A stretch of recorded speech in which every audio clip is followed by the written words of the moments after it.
Good morning, hello, how are you? Welcome back to the physics 12 science chapter number 16 semiconductor devices. This is the 8th lecture of this topic. In last lecture we have seen the LED light emitting diode, schematic diagram, working, IV characteristics, advantages and applications. Moving forward with this topic, now the next topic is bipolar junction transistor. Bipolar junction transistor. Bi means two, polar means two poles. Transistor, trans is three ends. Tri transistor, that is it contains three ends. So the short form is BJT, bipolar junction transistor. Okay. So in this case we have two PN junctions.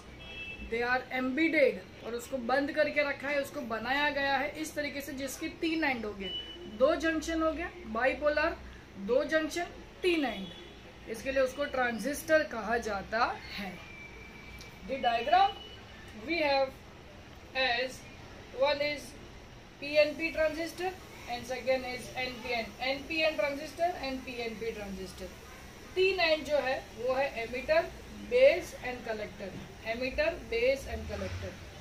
दो configurations possible है जहां पे दो बार N और एक बार P होगा, that is called as PNP transistor.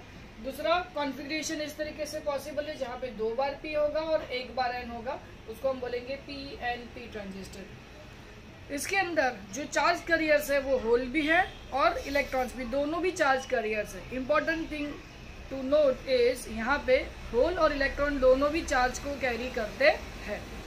दो पीएन जंक्शन मिक्स करेंगे, एक पीएन जंक्शन दूसरा पीएन जंक्शन, दो पीएन जंक्शन मिलेंगे और तीन एंड मिलेंगे. तीन एंड का नाम है एमिटर, बेस एंड कलेक्टर. दो कॉन्फ़िगरेशन है पीएनपी और एनपीएन. फर्क यहाँ पे एरो का है. एरो अगर अंदर की तरफ जाता होगा it is PNP, sorry it is NPN. Arrow अगर बाहर की तरफ जाता होगा इट इज पीएनपी. क्लियर? जिसका डायग्राम इस तरीके से बनेगा. And this is emitter, this is base, this is collector. यहाँ पे भी लिखा था देखो, emitter base collector, emitter base collector, NPN. NPN ये सर्किट डायग्राम है और ये स्केमेटिक डायग्राम है.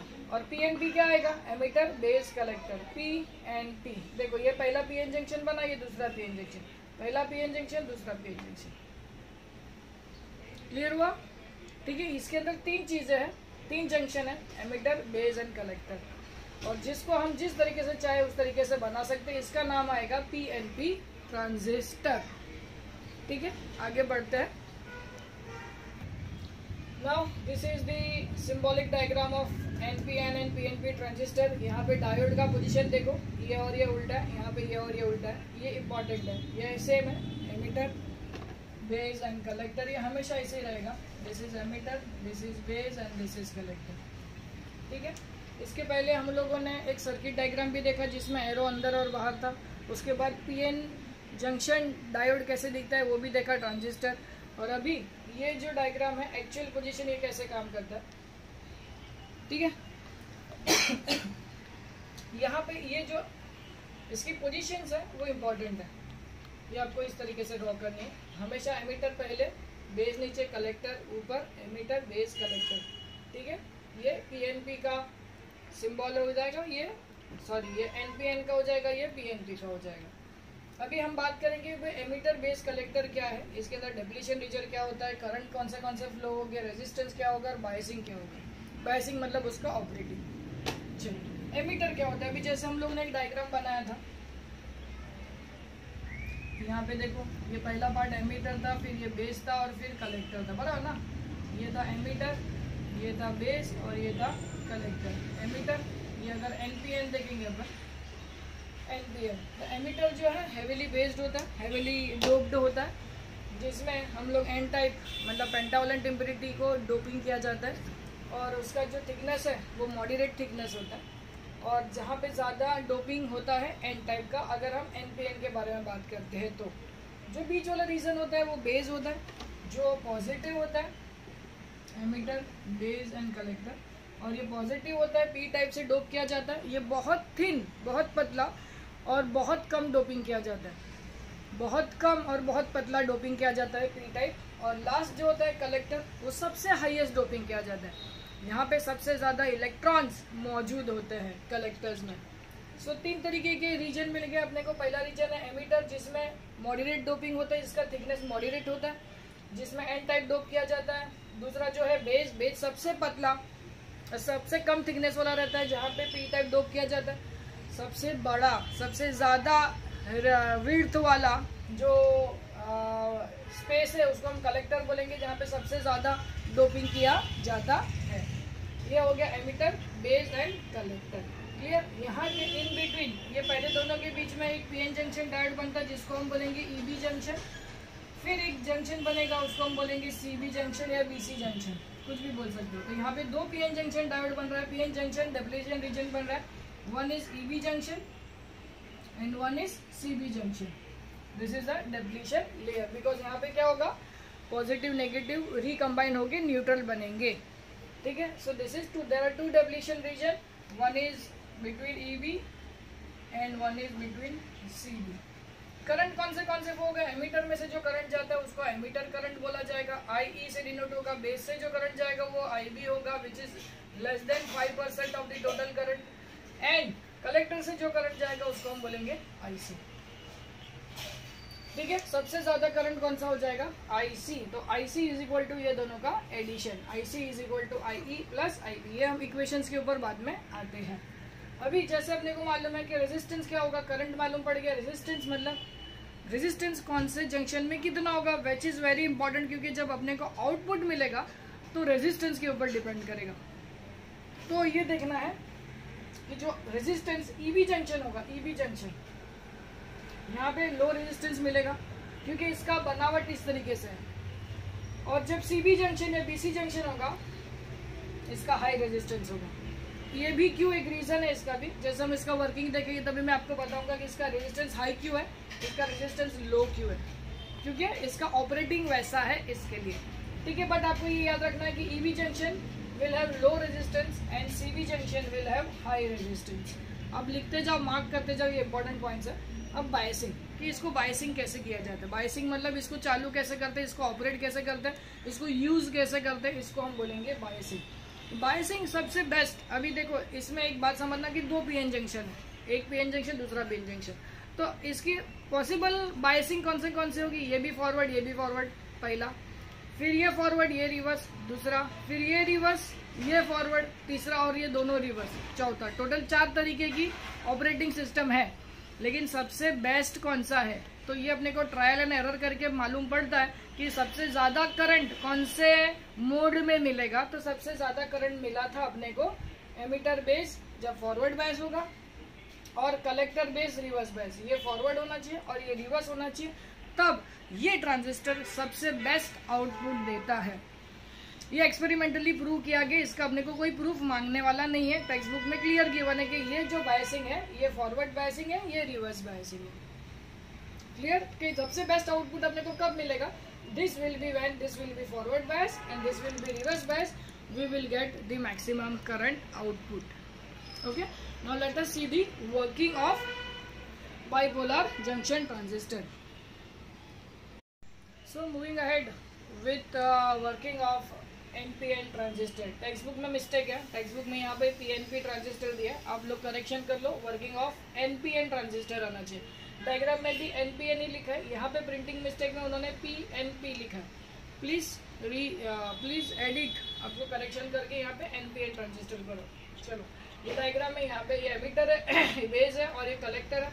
इस तरीके से इसका वर्किंग है, कनेक्शन है। ये फॉरवर्ड बायस है, positive connected to P type, negative connected to N type, ये फॉरवर्ड बायस। यहाँ पे negative connected to P positive terminal and positive connected to negative terminal, मतलब ये हो गया reverse bias. So this is forward and this is reverse. FR biasing बोलते हैं। जैसे अभी जस्ट अपन ने देखा, ये जो बायसिंग है इज एफआर, फॉरवर्ड रिवर्स। ये फॉरवर्ड और ये रिवर्स। फॉरवर्ड कौन सा होगा, तो EB junction is forward reverse forward और सीबी जंक्शन इज रिवर्स। ठीक है? अभी काम कैसे करते हैं, बहुत इंटरेस्टिंग है, एकदम ध्यान से सुनना और समझना और टेक्स्ट बुक रीड करना। ठीक है? आपको क्लियर कट आइडिया आ जाएगा, बहुत आसान है। एज वी नो यहाँ पे ये मॉडरेटली डोप्ड है, यहाँ पे ज़्यादा इलेक्ट्रॉन है, ये एकदम थीन है और बहुत छोटा डोपिंग है इसका। पॉजिटिव आयंस बहुत कम है इसके पास, पॉजिटिव चार्ज बहुत कम है क्योंकि बेस बहुत छोटा और पतला होता है। जैसे ये फॉरवर्ड बायस है, जैसे हम लोग इसको करंट सप्लाई करते हैं, ये जो है फॉरवर्ड बायस होने की वजह से इलेक्ट्रॉन्स मूव करते हैं पॉजिटिव की तरफ और होल्स मूव करते हैं नेगेटिव की तरफ। फॉरवर्ड बायस में ऐसे ही होता है। करंट फ्लो होना चालू होता है, एमीटर करंट बोलते हैं। ये एमीटर जो करंट है वो दो तरीके से कंट्रीब्यूशन दे सकता है। एक तो ये जाएगा बेस के साथ मिल जाएगा और बेस में से बाहर निकलेगा, उसको हम बोलेंगे बेस करंट। क्योंकि कुछ इलेक्ट्रॉन्स जो होल के साथ रिकम्बाइन होके बाहर निकल जाएंगे, उसको हम बोलेंगे base current, which is equal to 5% और लेस देन 5%, बराबर। और वो जो है वो डिप्लीशन लेयर है, ईबी जंक्शन, वो टूट जाएगा और सिर्फ इलेक्ट्रॉन्स इन दी एमिटर, जो बचे हुए इलेक्ट्रॉन्स हैं एमिटर के, वो रहेंगे। फिर से बोलता हूँ, मैं आपको डायग्राम से भी एक्सप्लेन करता हूँ, तो ज़्यादा बेटर तरीके से समझेगा। ये पहला पीएन जंक्शन बन गया, ये दूसरा पीएन जंक्शन बन गया, ये एन, ये पी, ये एन, ये डिप्लीशन लेयर है और ये भी डिप्लीशन लेयर है, ठीक है। ये एमिटर, ये बेस और ये कलेक्टर। जब ये फॉरवर्ड बायस है, इलेक्ट्रॉन यहाँ से मूव करेंगे, ये पी टाइप है, ये इसके साथ रिकम्बाइन हो गए, ये बेस से नीचे बन के बाहर निकल जाएंगे, आई बी, यहाँ से करंट जाएगा आई ई, तो ये क्या हो जाएगा, टूट जाएगा। This will break because it is the forward. जैसे ये टूट जाएगा और इसके साथ की इलेक्ट्रॉन्स इसके साथ के होल के साथ कंबाइन होकर बेस करंट बन के बाहर निकल जाएंगे, विच इज लेस देन 5%। तो ये जो बचा हुआ पार्ट है ये तो टूट गया क्योंकि ये फॉरवर्ड बायस है। तो बचा हुआ पार्ट क्या बचेगा, बचा हुआ पार्ट कैसे दिखेगा आपको, अभी यहाँ पे एक बना हुआ है, बराबर है। यहाँ पे सिर्फ इलेक्ट्रॉन बचेंगे क्योंकि ये इलेक्ट्रॉन है, ये होल्स है, इलेक्ट्रॉन के साथ कुछ होल्स बहुत कम है बिकॉज ये बहुत छोटा डोपिंग किया हुआ है। तो ये जो है इसके साथ कंबाइन होके बेस करंट बन के बाहर हो गया, तो यहाँ पे क्या बचा, सिर्फ इलेक्ट्रॉन बचे। ये कलेक्टर में तो सिर्फ इलेक्ट्रॉन ही है, अभी यहाँ पे पोटेंशियल डिफरेंस डिप्लीशन लेयर बाकी रह जाएगा। यहाँ पे भी इलेक्ट्रॉन है जो हम बोलेंगे आई ई, यहाँ पे भी इलेक्ट्रॉन है जहाँ पे बोलेंगे आई सी। ये रिवर्स बायस में काम करेगा, CB junction will work in a reverse bias. Reverse bias में जब काम करता है तो इलेक्ट्रॉन किसकी तरफ अट्रैक्ट होगी, देखो यहाँ पे मैंने इलेक्ट्रॉन्स लिखा है, ये जो इलेक्ट्रॉन्स है वो किधर अट्रैक्ट होंगे, पॉजिटिव की तरफ। मतलब यहाँ के इलेक्ट्रॉन और यहाँ के इलेक्ट्रॉन, ये दोनों इलेक्ट्रॉन, क्योंकि ये कनेक्टेड किधर है, पॉजिटिव टर्मिनल से, तो ये दोनों इलेक्ट्रॉन कहाँ पे जाएंगे, कहाँ पे जाएंगे, कलेक्टर से पॉजिटिव टर्मिनल की तरफ। तो यहाँ के इलेक्ट्रॉन और यहाँ के इलेक्ट्रॉन कंबाइन हो जाएंगे और लार्ज करंट आउटपुट मिलेगा, very large current, there will be large current in the output and that will be the collector current. Clear हुआ, वर्किंग बहुत आसान है। And total current your IC will be combination of IE plus IB। ये IB बहुत कम होता है, इसको हम लोग इग्नोर भी कर सकते हैं, जिसको 0 ले लूंगा तो मैं IC और IE दोनों इक्वल हो जाएगा। क्लियर, आप टेक्स्ट बुक रीड करो, ये पूरा कंसेप्ट एक बार देखो, नेक्स्ट लेक्चर में हम इसको आगे बढ़ाएंगे, ठीक है। Till then take care, see you, bye bye.